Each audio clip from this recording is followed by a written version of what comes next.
पटना में आज जमकर बवाल हुआ है। देखिए, जनसुराज के कार्यकर्ताओं ने मंगल पांडे के आवास का घेराव किया, जहां जनसुराज के कार्यकर्ता और पटना पुलिस के बीच जमकर धक्का मुक्की भी हुई है। बातचीत करेंगे, हमारे साथ पूर्व आईपीएस ऑफिसर अमिताभ दास सर मौजूद हैं।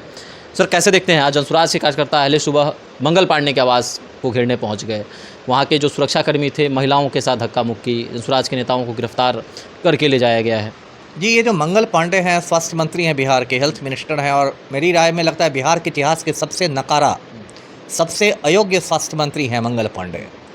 और मतलब कहाँ इनसे शुरू किया जाए तो हरि अनंत हरि कथा अनंता वाला मामला है। स्वास्थ्य का तो इन्होंने भट्ठा बैठा दिया है।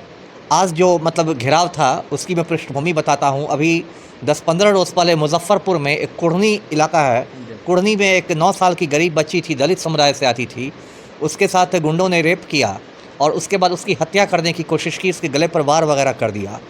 उसको SKMCH ले जाया गया, मुजफ्फरपुर का जो हॉस्पिटल है श्री कृष्ण मेडिकल में, वहाँ ठीक से इलाज नहीं हुआ। फिर उसको PMCH रेफ़र किया गया। और PMCH की व्यवस्था देखिए, जो कि बिहार का इतना बड़ा सरकारी अस्पताल है, 6 घंटे तक वो एम्बुलेंस में तड़पती रही और उसको बिस्तर नहीं मिला PMCH में। उसके बाद जो प्रदेश कांग्रेस अध्यक्ष हैं, राजेश राम विधायक हैं, वो गए हैं और फिर उनकी नोक-झोंक हुई है डॉक्टरों से, तब जाकर उसको बिस्तर मिला है। ये देखिए 31 मई की बात है। और लेकिन तब तक बहुत देर हो चुकी थी। 1 जून को अगले दिन बच्ची ने दम तोड़ दिया, उसकी मौत हो गई।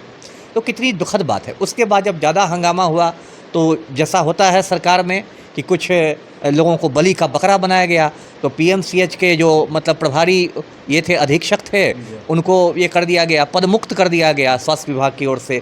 वहाँ कोई डॉक्टर निभा कुमारी थी, स्त्री रोग विशेषज्ञ SKMCH में, उनको निलंबित कर दिया गया। मतलब 2 डॉक्टरों पर कार्रवाई करके उनको बलि का बकरा बना दिया गया। जबकि कायदे से मंगल पांडे को इसका नैतिक दायित्व लेते हुए इस्तीफ़ा देना चाहिए था। तो ये तो मंगल पांडे का हाल है। खाली बड़ी बड़ी बातें करते हैं, कहते हैं कि PMCH की छत पर हेलीपैड बनेगा, उस पर हेलीकॉप्टर उतरेगा, वहाँ से एयर एम्बुलेंस उड़ेगा।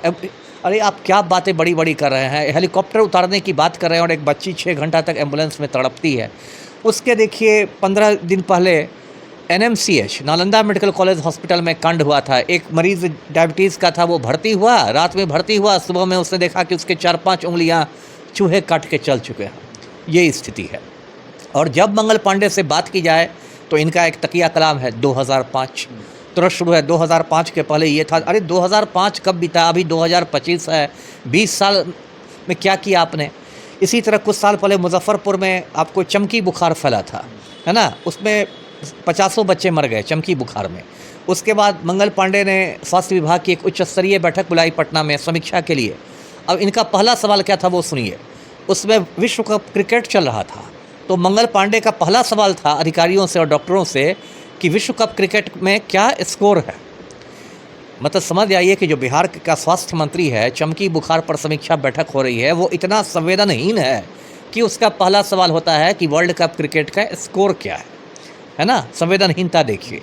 और ये बातें तो मैं मतलब राजधानी पटना की कर रहा हूँ।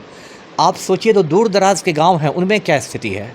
उनमें जो प्राथमिक स्वास्थ्य केंद्र होते हैं, प्राइमरी हेल्थ सेंटर्स जिसको कहते हैं, उसमें डॉक्टर जाते नहीं। लगभग पूरे बिहार में मोटा मोटी यही स्थिति है।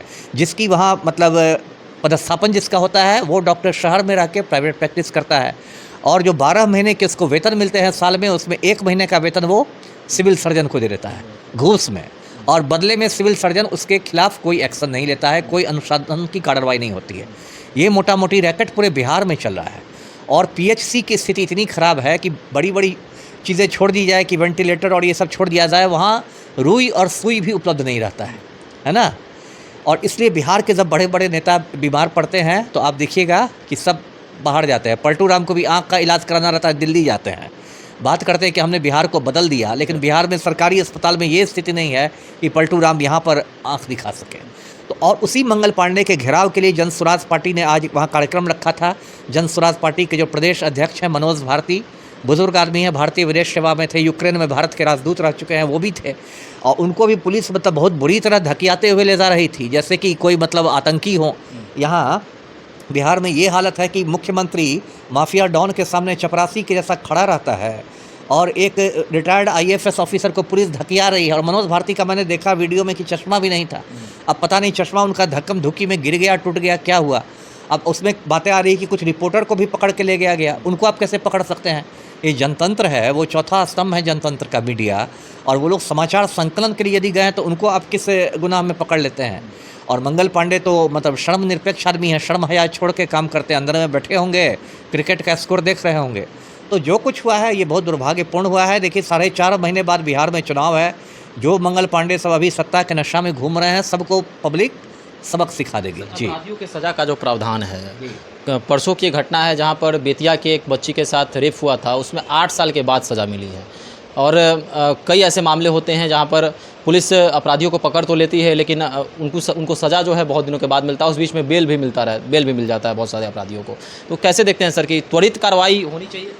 देखिए ये बात बिल्कुल सही है। इसकी एक वजह तो है कि देश में जो भीड़ तंत्र है, मतलब इतना जनसंख्या विस्फोट, आप जानते हैं हिंदुस्तान आबादी के हिसाब से दुनिया का पहले नंबर का देश है। भारत ने चीन को भी पीछे छोड़ दिया, 142 करोड़ आबादी है। इस वजह से क्या है कि अदालतों पर मुकदमों का बहुत ज़्यादा बोझ है। एक एक अदालत में लाखों लाख मुकदमे लंबित रहते हैं और उसमें तारीख पर तारीख पड़ती है और उसमें इतना ज़्यादा समय लगता है। तो ठीक आपने सही कहा, इसके लिए कई बार होता है कि विशेष अदालतें बनाई जाती है, या एक स्पीडी ट्रायल का भी प्रावधान है, त्वरित विचारण का, कि जिलों के एसपी को कहा जाता है कि जो बहुत संगीन मामले हों उनका मतलब जो लोक अभियोजक होता है पीपी, उनके द्वारा उसका त्वरित विचारण करवाया जाए, मतलब जल्दी जल्दी तारीख पड़े। बहुत बार होता है कि हाई कोर्ट या सुप्रीम कोर्ट आदेश दे देता है कि रोज़ाना सुनवाई होगी। जैसे जो मुजफ्फरपुर बालिका गृह कांड हुआ था, उसको सुप्रीम कोर्ट ने दिल्ली भेज दिया था सुनवाई के लिए साकेत कोर्ट में, और ये भी आदेश दे दिया था कि रोज़ाना सुनवाई होगी डेली बेसिस पर। तो इसलिए उसमें न्याय जल्दी मिल गया, ब्रजेश ठाकुर को उम्र कैद मिल गई।